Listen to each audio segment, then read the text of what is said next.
Hello, good morning friends, welcome back to my blog.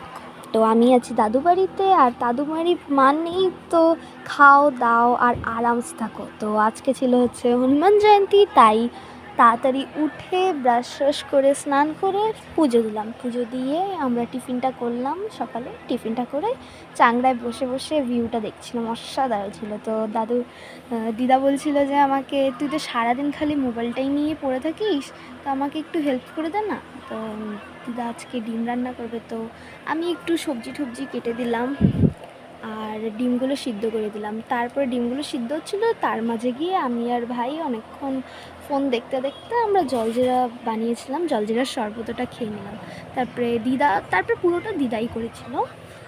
আর তারপর দুপুরের খাওয়া দাওয়া করে বেরিয়েছিলাম বাইরে। এতটা টাইম কী করব, তাই পাশের বাড়ির দিদি আমাকে একটা স্লো মোশন ভিডিও বানিয়ে দিল।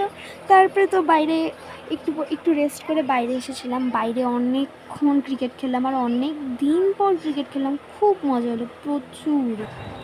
আর দিদা বাড়ি এসেছি, পিঠা খাবো না তা কি হয়? তো দিদা বলছে যে দুধের পিঠা বানাবে, তো আমিও একটু দিদাকে হেল্প করে দিলাম।